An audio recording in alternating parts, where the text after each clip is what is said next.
warahmatullahi wabarakatuh. Perkenalkan, nama saya Titin Suryayuni dari Ekonomi Syariah semester 6. Ingin mempresentasikan hasil dari makalah yang telah saya buat, yaitu dengan judul Teori Barang Publik.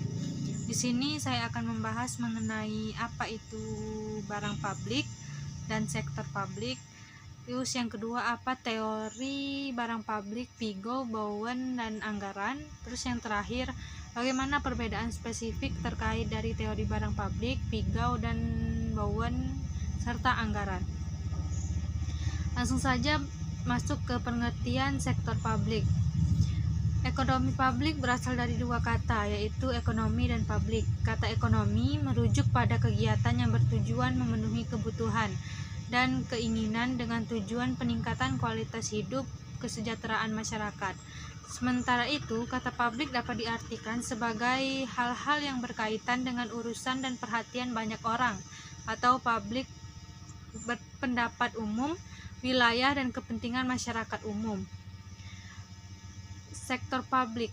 Di sini pengertian sektor publik dilihat dari sudut pandang ilmu ekonomi, yaitu suatu entitas yang aktivitasnya berhubungan dengan usaha untuk menghasilkan barang dan pelayanan publik dalam rangka memenuhi kebutuhan dan hak publik. Sektor publik merupakan tempat bagi pemerintah untuk menghasilkan barang dan pelayanan publik. Sektor publik di sini dapat diartikan sebagai sektor pelayanan yang menyediakan barang jasa bagi masyarakat umum dengan sumber dana yang berasal dari pajak. Sektor publik seringkali dipahami sebagai segala sesuatu yang berhubungan dengan kepentingan umum dan penyediaan barang, dana, atau jasa. Lanjut ke materi kedua, yaitu teori mengenai penyediaan barang publik, yakni teori Pigo, teori Bowen, dan teori anggaran.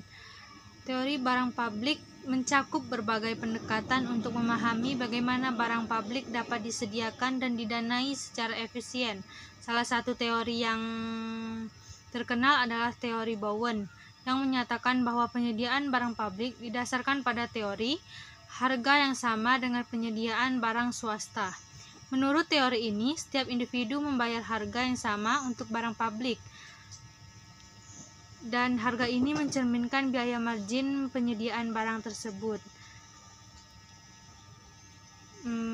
Lanjut, contoh free rider. Misalkan sebuah komunitas lokal berusaha menjaga kebersihan lingkungan dengan mempromosikan program daur ulang, meskipun beberapa warga aktif berpartisipasi dan membayar biaya tambahan untuk program dari daur ulang ini. Namun tetap mendapatkan manfaat dari lingkungan yang lebih bersih. Orang-orang ini tidak membayar biaya tetapi tetap menikmati manfaat dari usaha komunitas. Yang kedua, yaitu teori Pigo, menyatakan bahwa barang publik seharusnya tersedia hingga mencapai suatu titik di mana kepuasan terhadap barang publik serta dengan ketidakpuasan tambahan terhadap pajak yang dikenakan untuk mendanai program pemerintah. Lanjut, yang ketiga, yaitu teori Bowen. Teori Bowen adalah konsep yang berasal dari harga barang publik itu sendiri. Menurut Bowen, barang publik ditentukan oleh teori harga atau penetapan harga pada barang swasta. Barang publik adalah barang di mana pengecualian tidak dapat ditentukan, sehingga setelah barang publik tersebut tersedia, setiap individu akan mendapatkan manfaat tanpa pengecualian. Dan yang terakhir, yaitu teori penganggaran sektor publik.